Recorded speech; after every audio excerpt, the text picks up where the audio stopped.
السلام علیکم۔ مزید ناولز کے لیے ہمارے چینل کو سبسکرائب کر لیں۔ صبح کا ستارہ آسمان پر چمکا تھا۔ فجر کی اذانیں سن کر یوسف اور شنایا دونوں نے بستر چھوڑ دیے۔ وضو کر کے ایک دوسرے کے برابر جائے نماز بچھائے۔ انہوں نے نماز کی نیت باندھی۔ دور افق پر چمکتے ستارے اور ان میں بادلوں نے مسکراتے ہوئے اس خوبصورت منظر کو دیکھا۔ کتنا مکمل نظارہ تھا، اور یوں ایک دوسرے کے ساتھ ایک دوسرے کے ہمراہ نماز ادا کرنے کا لطف کوئی ان سے پوچھتا جن کے دل سکون سے بھر دیے گئے تھے۔ نماز ادا کر کے دونوں نے لبوں پر مسکراہٹ سجاتے عقیدت سے ایک دوسرے کو دیکھا، اور دلوں نے بے اختیار دعا مانگی، کاش یہ لمحہ، یہ وقت یہیں تھم جائے۔ دونوں نے ہی اپنے بہترین مستقبل کے لیے دعا مانگتے ہوئے چہرے پر ہاتھ پھیرے۔ باقی مکین بھی اٹھ چکے تھے۔ الل صبح اس چھوٹے سے گھر میں چہل قدمی شروع ہو چکی تھی۔ زندگی کا احساس جا چکا تھا، ورنہ حویلی میں سب دن چڑھے اٹھنے کے عادی تھے۔ سما اتنا حسین تھا کہ شاید ایک دوسرے کا ساتھ پا کر انہیں لگ رہا تھا۔ بہرحال وہ مطمئن تھے۔ کچھ دیر بعد یوسف اور شنایا نے ہلکا پھلکا ناشتہ کیا، بوا کی دعائیں لی اور گاڑی میں آ بیٹھے۔ بوا نے بڑی سی چادر شنایا کو دی جس میں اس کا پورا وجود چھپ گیا۔ یوسف نے ایک بار پھر ان کا شکریہ ادا کرتے ہوئے سلمان کو اپنا نمبر دیا تاکہ کوئی بھی مسئلہ وغیرہ ہو تو اسے انفارم کر سکے۔ انہیں وہ پہلے ہی سمجھا چکا تھا، گاؤں میں کسی کو بھی، خاص طور پر حویلی والوں کو اس بات کی بھنک نہیں پڑنی چاہیے شنایا زندہ ہے اور یوسف کے ساتھ ہے۔ الوداع کہتے ہوئے یوسف نے گاڑی آگے بڑھا دی۔ شنایا نے اپنا وجود چادر میں چھپا رکھا تھا۔ بس یہاں اس گاؤں سے بحفاظت نکلنے کی دیر تھی، پھر آگے جا کر کوئی خطرہ نہیں تھا۔ وہ لوگ گاؤں کی حدود سے نکلنے والے تھے جب ان کی نظر ایک دور کھیت میں کام کرتے شخص پر پڑی۔ ہاشم لالا بے ساختہ اس کے منہ سے نکلا۔ اس کے لہجے میں اتنی تڑپ تھی کہ سیف کا پاؤں بریک پر جا پڑا۔ گاڑی چٹ کی آواز سے رک گئی۔ شنایا نے حیرت سے اسے دیکھا۔ گاڑی رکنے کی وجہ نہیں جان سکی وہ، بے شک وہ اپنے بھائیوں کو نظروں کے سامنے دیکھ کر دل تڑپ اٹھا تھا، ان سے ملنے کو مچلنے لگا تھا، لیکن وہ یہ بھی جانتی تھی اس کی دل کی حسرت ہی رہے گی۔ یوسف نے بیک میرر سے اس کا چہرہ دیکھا، خود پر جمی سوالیہ نظریں محسوس کی۔ جاؤ ملاؤ اپنے بھائی سے، لیکن جلدی آنا، ہموار لہجے میں کہتے اس نے اس کی دلی خواہش کو پورا کرنا چاہا۔ وہ واقف تھا اس تکلیف سے جب سارم شنایا سے ملنے آیا تھا، لیکن اسے دھکے دیکھتے ہوئے حویلی کے دروازے سے لوٹا دیا گیا تھا۔ اس وقت شنایا کے چہرے پر رقم اذیت وہ کیسے بھول سکتا تھا۔ وہ اس ڈر سے اپنے بھائی کی جانب رخ موڑ گئی کہ حویلی والوں کا قہر اس پر برسے گا۔ وہ جانتا تھا کہ وہ لڑکی پل پل تڑپی ہے اپنے گھر والوں، اپنے ماں باپ سے ملنے کو، جو باپ کے مرنے پر آخری بار اس کا چہرہ بھی نہیں دیکھ سکی۔ آج اس کے لہجے کی تڑپ کو محسوس کر کے وہ اسے اجازت دینے پر مجبور ہو گیا۔ شنایا نے بے یقینی سے اس کی طرف دیکھا۔ یوسف نے اب کی بار اس جانب رخ موڑا اور ہلکی مسکراہٹ سے اشارہ کیا، وہ اپنے بھائی سے مل سکتی ہے، باوجود اس کے کہ اسے یہاں کسی نے دیکھ لیا تو خطرہ تھا۔ شنایا کی آنکھوں میں نمی ابھرنے لگی، کن الفاظ میں شکریہ ادا کرے وہ اس شخص کا جو اس کی ڈھال بن گیا تھا، جس کے احسانات کے بوجھ تلے شنایا کا سر جھک گیا۔ تشکر سے اسے دیکھتی وہ گاڑی سے اتری اور چند قدموں کے فاصلے پر موجود ہاشم کی طرف بڑھی، جو یوں گاڑی کے رکنے پر اس کی طرف متوجہ تھا۔ چادر میں چھپے نسوانی وجود کو اپنی جانب بڑھتا دیکھ کر وہ حیران ہوا۔ مجلا سا اندھیرا تھا ہر طرف، وہ پہچان نہیں پایا اسے۔ یوسف کی نظریں ان دونوں پر جمی تھی۔ شنایا کے قریب جانے پر ہاشم نے اسے گلے سے لگا لیا، فطرن جذبے سے اس کا ماتھا چوما۔ یوسف کی بھی آنکھیں نم ہوئیں۔ اب شنایا اس کے ساتھ لگی، شاید رو رہی تھی۔ چند لمحوں بعد وہ اس سے الگ ہوئی، گاڑی کی جانب اشارہ کیا، وہ کچھ کہہ رہی تھی ان سے۔ ہاشم نے اس بات میں سر ہلاتے ہوئے اپنا کام چھوڑا اور شنایا کے ہمراہ گاڑی کی سمت بڑھنے لگا۔ ہاشم گاڑی کے نزدیک آیا تو یوسف بھی گاڑی سے اتر گیا۔ ہاشم نے سلام میں پہل کی اور جھجکتے ہوئے مصافحہ کے لیے ہاتھ بڑھایا، نہ جانے وہ اس سے ہاتھ بھی ملانا پسند کرے گا یا نہیں۔ یوسف نے ایک نظر اس کے بڑھے ہوئے ہاتھ کو دیکھا اور اس کی جھجک کو محسوس کر گیا، تبھی ہاتھ ملانے کی بجائے آگے بڑھا اور ہاشم کو گلے لگا لیا۔ ہاشم ہکا بکا رہ گیا اس کے اس عمل سے، پھر مسکرا کر اس کا کندھا تھپتھپایا۔ چند لمحوں بعد وہ دونوں الگ ہوئے۔ سمجھ نہیں آ رہا تھا کیا کہوں تم سے، بہت شکریہ گڑیا کو مجھ سے ملنے کی اجازت دینے کے لیے، ہاشم نے عاجزی سے کہا۔ نہیں پوچھا کہ وہ لوگ اتنی صبح صبح کہاں جا رہے ہیں کہ وہ پوچھنے کا حق نہیں رکھتا۔ یوسف نے ہلکی مسکراہٹ چہرے پر سجائے اسبات میں سر ہلایا، گویا شکریہ قبول کیا۔ چلے شنایا، ہلکی آواز نے کہا۔ وہ ہاشم کی جانب مڑی۔ اچھا لالا ہم چلتے ہیں، اللہ حافظ کہتے ہوئے وہ ان سے ملی اور گاڑی میں بیٹھ گئی۔ اپنا خیال رکھنا گڑیا، کہتے ہی ہاشم کی آنکھیں نم ہوئیں۔ آپ بھی، شنایا بھی نم آنکھوں سے مسکرائی۔ یوسف دوسری جانب سے آ کر گاڑی میں بیٹھا اور گاڑی سٹارٹ کر کے آگے بڑھا دی۔ پیچھے ہاشم کی نگاہوں نے بہت دور تک گاڑی کا پیچھا کیا۔ شہر آتے ہی یوسف اسے ایک شاپنگ مال لے کر گیا، وہاں کچھ ڈریسز خریدے اور ان میں سے ایک ڈریس سلیکٹ کر کے اسے ٹرائل روم میں پہننے کو بھیج دیا۔ یوسف وہی کھڑی اس کے واپسی کا ویٹ کر رہا تھا، تبھی وہ چینج کر کے باہر نکلی۔ آتشی گلابی رنگ کے اس ڈریس میں اس کی رنگت مزید نکھر گئی تھی۔ یوسف نے ہلکی مسکراہٹ لیے اسے اپنی جانب دیکھا۔ جو یوسف کو مسکراتے ہوئے دیکھ کر جھجک سی گئی۔ یوسف نے اس کی کنفیوژن دور کرنے کے لیے نگاہوں کا زاویہ بدل لیا، ورنہ دل چاہ رہا تھا کہ ٹک ٹک کی باندھے اسے دیکھتا رہے، مگر ہائے رے نادان دل کی چھوٹی چھوٹی انوکھی خواہشات، جنہیں نہ جانے کب قبولیت کا شرف حاصل ہونا تھا۔ یوسف نے اس کی ضرورت کی تمام چیزیں لے دی، پھر ہاسٹل ڈراپ کر دیا۔ اسی ہاسٹل میں وہ پہلے بھی رہائش پذیر تھی اور گزشتہ روز یوسف ہاسٹل کے اخراجات ادا کرنے کے ساتھ ساتھ تمام فارمیلٹی پوری کر چکا تھا۔ تم اب اندر جاؤ، کچھ عرصہ اسی ہاسٹل میں رہنا ہے تمہیں۔ میں کوشش کروں گا جلد از جلد یہاں گھر لینے کی، پھر ہم وہاں شفٹ ہو جائیں گے۔ یہ سیل فون رکھ لو، میں کال کرتا رہوں گا اور ملنے آتا رہوں گا۔ ڈونٹ وری، اب پریشان ہونے کی یا فضول سوچوں میں ایک دماغ لگانے کی ضرورت نہیں ہے۔ بہت جلد تمہاری کلاسز سٹارٹ ہو جائیں گی، پرانی زندگی پھر سے کنٹینیو کرنا۔ یہ جو ایک سال زندگی میں آیا ہے اسے برا خواب سمجھ کر بھول جاؤ۔ یہ کچھ پیسے ہیں، رکھ لو، کبھی ضرورت پڑ سکتی ہے۔ کوئی مسئلہ کوئی پرابلم مجھ سے کہنا، اوکے؟ نرمی سے سمجھاتے ہوئے وہ کتنا فکر مند لگ رہا تھا۔ شنایا نے اس بات میں سر ہلایا اور شاپنگ بیگز تھام کر اندر کی جانب بڑھ گئی۔ اس کے اندر جانے تک یوسف اسے دیکھتا رہا۔ دروازے کے نزدیک پہنچ کر وہ مڑی، صرف ایک پل کو، اور تیزی سے اندر کی جانب بڑھ گئی۔ یوسف نے بھی گاڑی آگے بڑھا دی۔ چند دن تو شنایا نے بوریت میں ہی گزارے، وہ فارغ رہ کر اکتا گئی تھی۔ صبح اور شام یوسف روز کال کرتا اور یہی وقت ہوتا اس کے لیے کسی قیمتی اثاثے کی مانند، جو یہ خود بھی نہیں جان کب یوسف کی محبت اس کے دل میں گھر کر گئی ہے۔ اتنا عرصہ بظاہر ہے انگیجڈ رہی ہے، کبھی اس کے لیے ایسی فیلنگز، ایسے احساسات نہیں ہوئے تھے جیسے یوسف کے لیے۔ اسے کوئی گلٹ نہیں تھا اس پر، وہ مسرور سی تھی دل میں ابھرتے ان خوبصورت احساسات پر۔ موڈ بھی خوشگوار رہتا، پہروں میں بیٹھ کر یوسف کے بارے میں سوچتی رہتی، خیالوں میں ابھرتے اس کے عکس کو تکتی۔ اس کا خوبصورت چہرہ نگاہوں میں ابھرتا تو نگاہیں چمکنے لگتی اور پھر لالی سی بکھر جاتی۔ دوسری جانب یوسف اپنی اسٹڈی کمپلیٹ کر چکا تھا، اب کسی اچھی جاب کی تلاش میں تھا، کیونکہ باپ کی کمائی نہیں کھانا چاہتا تھا اب، اس لیے اخبارات پر اشتہارات دیکھ رہا تھا۔ مختلف کمپنیز کے چکر لگاتے وہ خود گھن چکر بن کر رہ گیا تھا، لیکن اس کے باوجود شنایا کا خیال ایک پل کے لیے بھی دل سے نہیں نکلتا۔ دونوں اپنی اپنی زندگیوں میں ایک دوسرے کو بہت اونچا مقام دیے ہوئے تھے۔ آج شنایا کا یونی میں پہلا دن تھا، نکاح کے بعد پہلا دن۔ بہت سارے مناظر یاد آنے لگے جب اسے یونیورسٹی میں پہلے دن ریگنگ کا شکار ہوئی تھی اور پھر پلس گروپ کا حصہ بنی، اور اسی دن لکی بھی اس کی زندگی کا حصہ بنا تھا۔ تب شنایا اپنے حواس میں نہیں تھی، اس لیے اس کا چہرہ نہیں دیکھا تھا، لیکن اسے اتنا یاد تھا کہ تب کسی نے اسے لکی پکارا تھا، اس کا نام لیا تھا۔ تب وہ نہیں جانتی تھی یہی لکی اس کی زندگی کا ہم سفر بنے گا۔ تقدیر کیا کیا کھیلتی ہے نا ہمارے ساتھ۔ لبوں پر مسکراہٹ لیے وہ سوچ رہی تھی۔ آئینے میں ابھرتا اس کا عکس اس پر واضح کر رہا تھا کہ وہ پہلے سے زیادہ خوبصورت ہو گئی ہے، اور یقیناً یوسف کی محبت کا ہی اعزاز تھا۔ اس کے خیالوں نے اسے اور نکھار بخشا تھا۔ وہ بال بنا رہی تھی جب سیل فون بجنے لگا۔ شنایا نے دیکھا یوسف کی کال تھی، یقیناً وہ ہاسٹل کے باہر اس کا ویٹ کر رہا تھا، اسے یونیورسٹی ڈراپ کر سکے۔ شنایا نے کال ریسیو کیے بغیر فون ہاتھ میں پکڑا، دوسرے ہاتھ میں بیگ تھاما اور تیزی سے باہر آ گئی۔ اس کی توقع کے عین مطابق یوسف کی گاڑی نیچے کھڑی تھی اور وہ گاڑی سے ٹیک لگائے سیل پر بزی تھا۔ شنایا کو سامنے آتا دیکھ کر مسکرایا، گاڑی کا فرنٹ ڈور کھولا اور اسے بیٹھنے کو کہا۔ شنایا نے نزدیک آتے ہی سلام کیا اور گاڑی میں بیٹھ گئی۔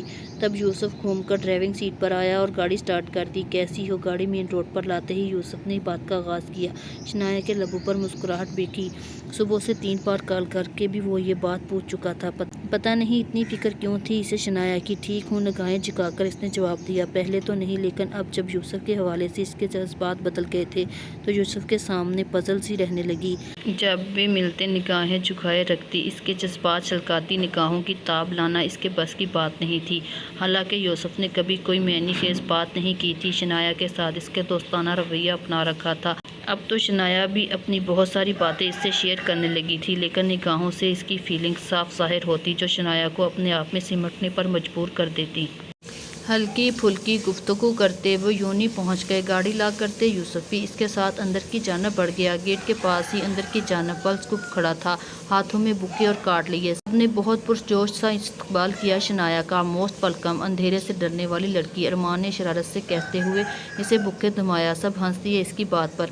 کمرے کے اندھیرے سے ڈرنے والی لڑکی کا جب زندگی کے اندھیروں سے واسطہ پڑا تو دھیرے دھیرے اس نے اندھیروں سے ڈرنا چھوڑ دیا۔ ہلکی سی مسکراہٹ لیے شنایا کے لبوں سے یہ الفاظ برآمد ہوئے۔ لہجے میں اذیت تھی جسے سب نے محسوس کیا۔ چند لمحوں کے لیے اداسی چھا گئی ہر طرف۔ ارے یار، دنیا کی موسٹ بیوٹیفل گرل، سب کو سیٹ کر دیا۔ میرا تو یہ ماننا ہے کہ جس کے ساتھ ہمارا لکی ہو اسے کسی چیز سے ڈرنے کی ضرورت نہیں، کیوں گائز؟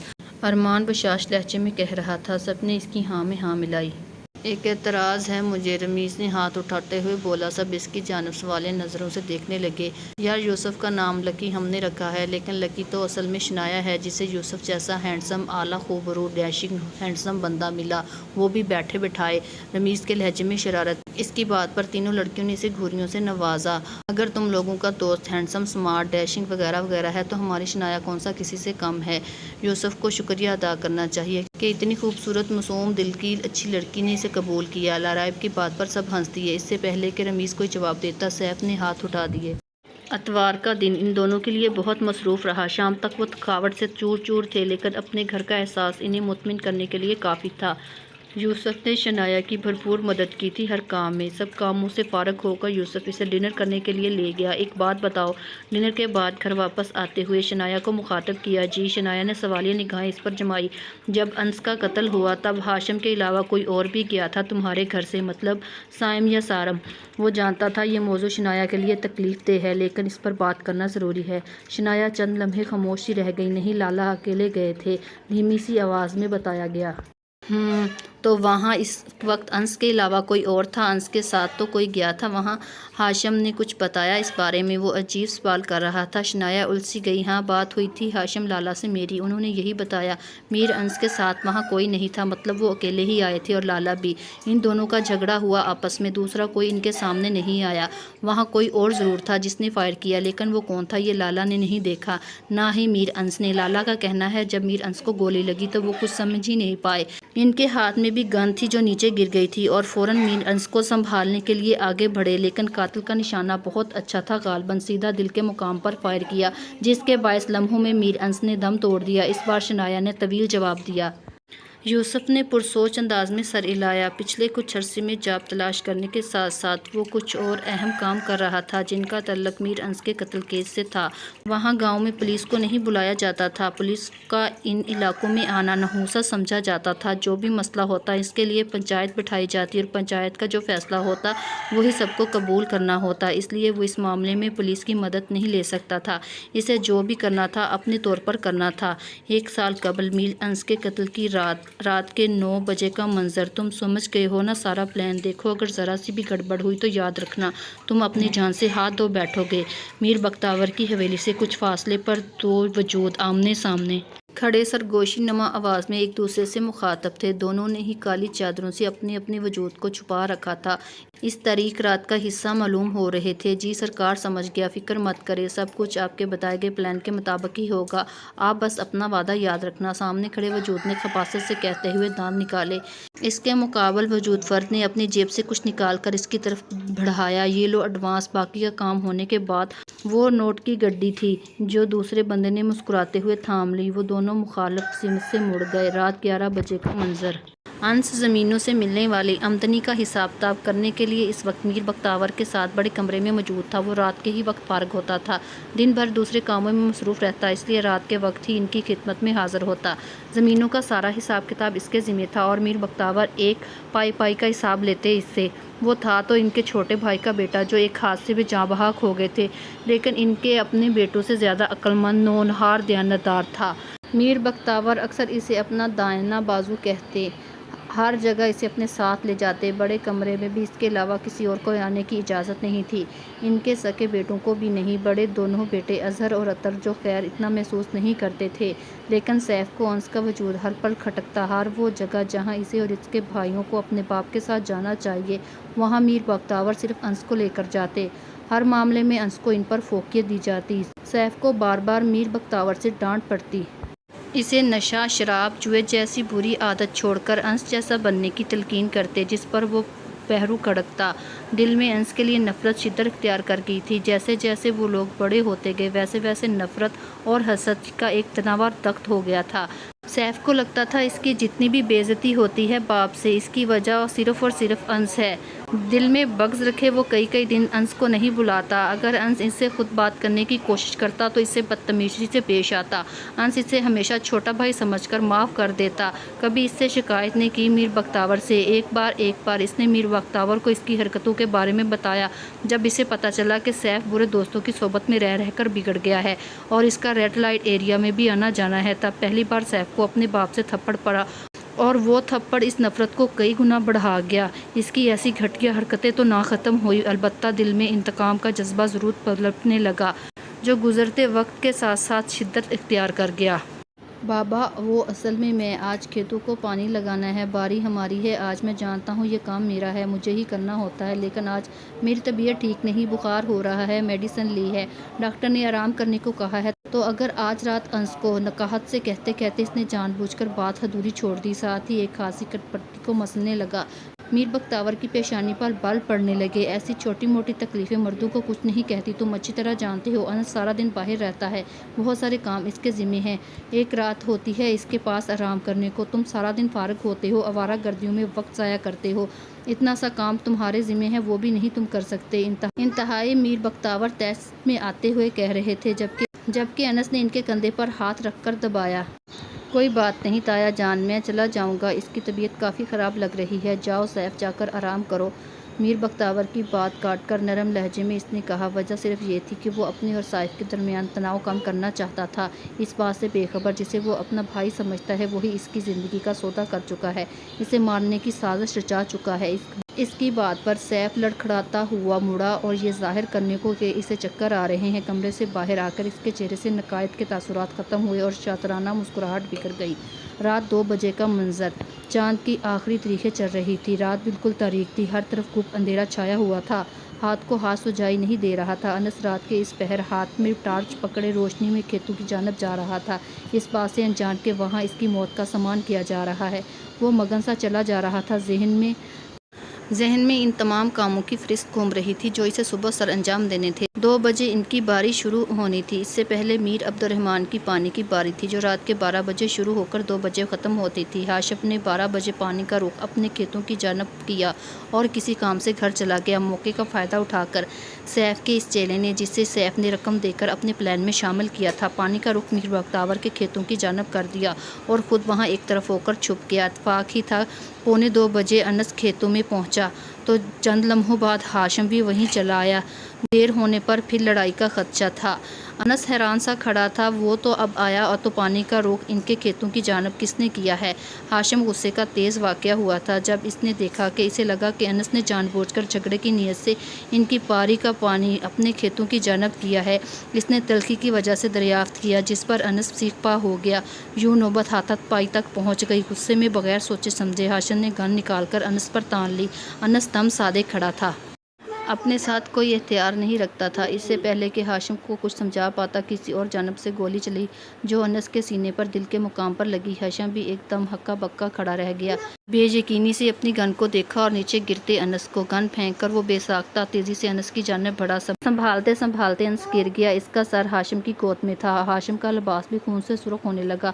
ہاشم نے اس کے گال تھپ تھپا کر اسے ہوش میں لانا چاہا، لیکن وہ اپنے حواس کھوتا جا رہا تھا، اس کے لب پھڑپڑانے لگے، شاید وہ کچھ کہنا چاہ رہا تھا، لیکن زندگی نے مہلت نہیں دی اور چند سانسیں لینے کے بعد اس کی گردن ایک طرف لڑک گئی۔ ہاشم پاگلوں کی طرح اسے ہلا رہا تھا، لیکن اس کے وجود میں جان ہوتی تو وہ حرکت کر پاتا۔ وہ دشمنوں کا بیٹا تھا، لیکن پھر بھی اسی کی ایسی موت پر ہاشم کے آنسو بہہ نکلے۔ اس کی طرف سے مایوس ہو کر ہاشم اٹھا اور اس جانب گیا جس جانب سے فائر کیا گیا تھا، لیکن قاتل تو کب کا وہاں سے بھاگ نکلا تھا۔ جب کوئی سراغ نہ مل سکا تو ہاشم نے سارم کو کال کر کر سچویشن بتائی اور بابا کو انفارم کرنے کو کہا۔ دن چڑھے تک دونوں گاؤں میں یہ بات پھیل چکی تھی کہ میر ہاشم عبدالرحمن نے میر انس تلار کا قتل کر دیا ہے۔ معاملہ پنچایت تک پہنچ گیا۔